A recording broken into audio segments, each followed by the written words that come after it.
Hello. Every single one of us is survivors. And sometimes we have to survive more than other days. And not to say that we can keep those hard days from having a good time. And keep us from having good times with family and friends and loved ones in our life. And I'm going to talk about how that can be really hard on some of the loved ones that we have around us. And I'm actually going to interview one of my family members and talk to them about how it has affected them over their life. Today I actually had a seizure in water at a spring, at a hot water spring. And if I didn't have a family member and different people that were paying attention, I actually could have drowned. But thank God, he has his angels surrounding me, and also I know that he has a purpose. Just hopefully I don't forget that, every single time that I have a seizure.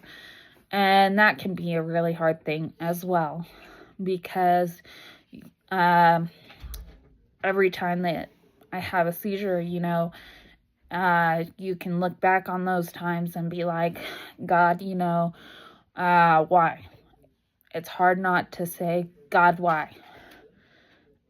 Or hold bitterness against the situation and say, like you try to punish God in the situation and say, well, I'm not going to pray.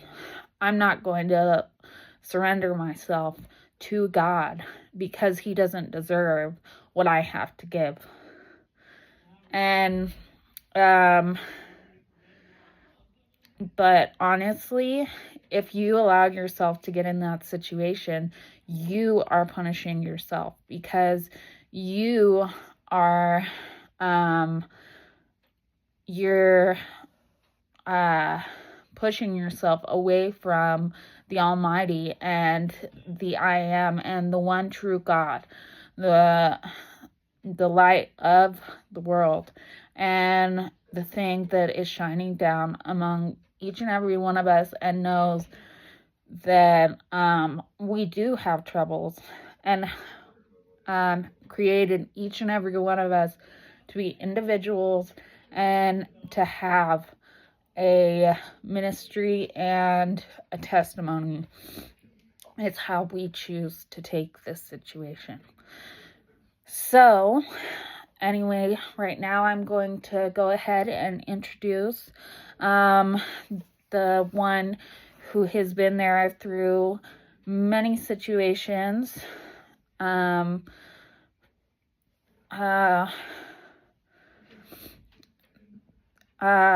through several different situations, and has always been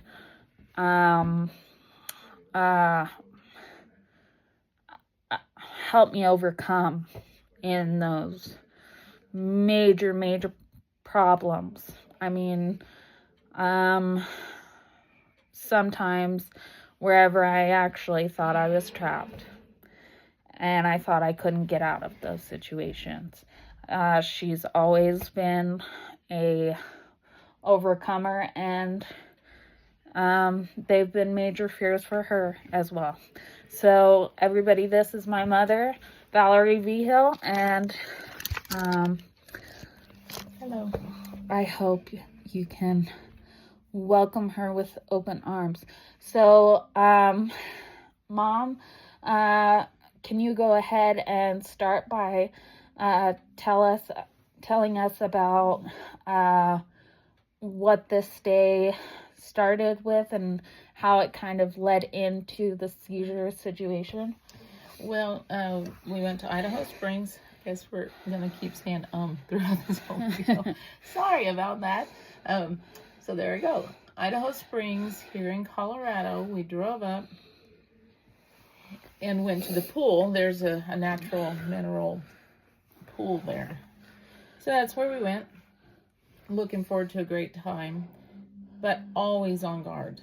Always about seizures. And at least I am, always watching, always making sure that Hannah's okay. And I can say that she's gotten very aggravated with me many, many times, but coming from this side of the table,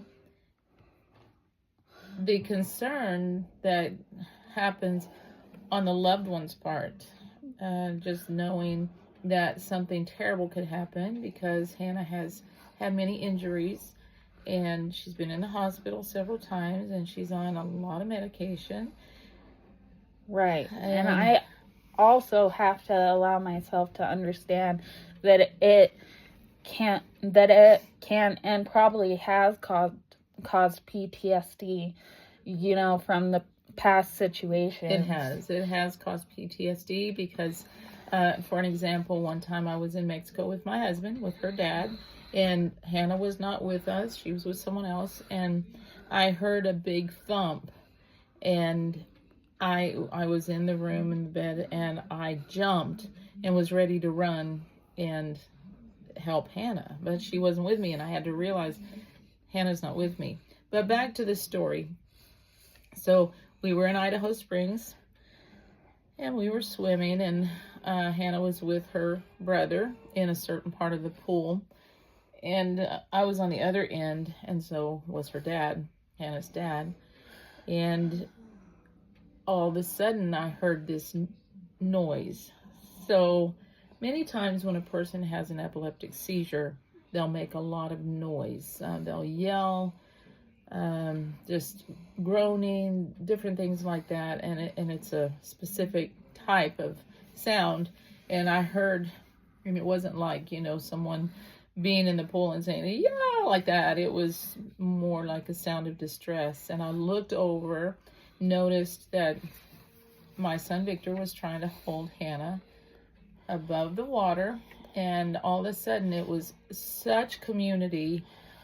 So many people just went to go help. And there was a man that was super fast swimmer, and he swam from the end of the pool. It's a pretty large pool. And he swam from one end to the other, got to her, helped Victor lift her out, and put her on the side of the pool. And, as if he just knew, he said, well, obviously he did know. He said, turn her on her side, and giving these instructions. And then I showed up right after that, and Victor was supporting her head. But it's a very scary situation. But look at her. She's a survivor. This was today. It was about 4 o'clock, probably in the afternoon, and it is 8:30 now. So 4.5 hours later, she's alert and aware. So I thank God for that.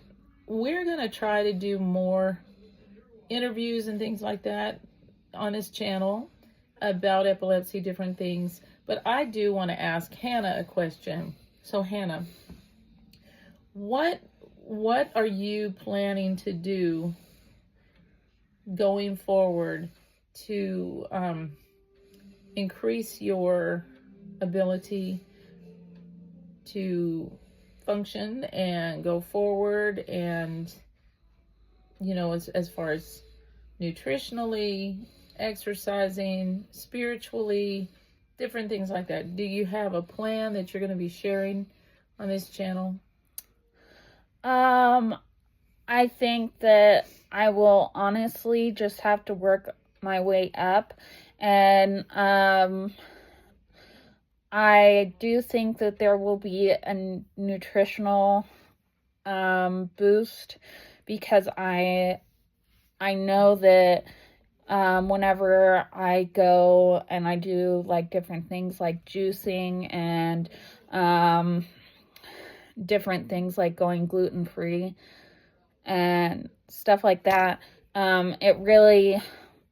it does support me and support just clarity, and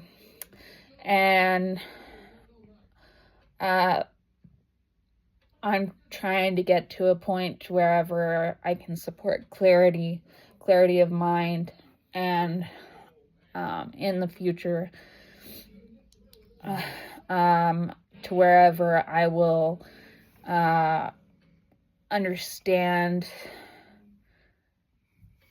better, like when I'm about to go into a seizure. Oh, because that is something, the aura kind of thing that's something that's never really been much of a thing with you. I have noticed that it started to get to wherever I've started to recognize, but we haven't quite gotten to the point to wherever I'm fully recognizing it yet, and been able to be in a safe to wherever I can fully grasp it. So coming from a mom, I'd like to share with all of you, any of you that have grand mal seizures, please make sure that you keep your loved ones in the loop, and make sure that you let them know if you feel weird, if there's something different than what the norm is, if a medication is making you feel weird, or you're getting a rash or something like that, anything like that. And I know doctors tell everybody this stuff, but I think Hannah will admit that this has been a hard journey for her, because she doesn't want to. It's very difficult to admit when there's a weakness. We don't like to admit when we have a weakness, and pride epilepsy can keep you from and that, epilepsy does cause us to be weak, but look how strong as well. So the thing that I love about Hannah's channel is that she says we are all survivors, and so with that, I think that we're survivors through the strength of the Lord. Mm-hmm. The Lord is the one who gives us strength, and He is the one who makes us a survivor. Right. So, and we couldn't do it without Him, because He is our light that pulls us through. Absolutely. And one thing I regret is that we did not take any pictures of the pool or Idaho Springs so that we could share it with all you wonderful people. But I think with that, we can probably close. And until next time, right? Absolutely. All right. You have a great day. Blessings to everyone.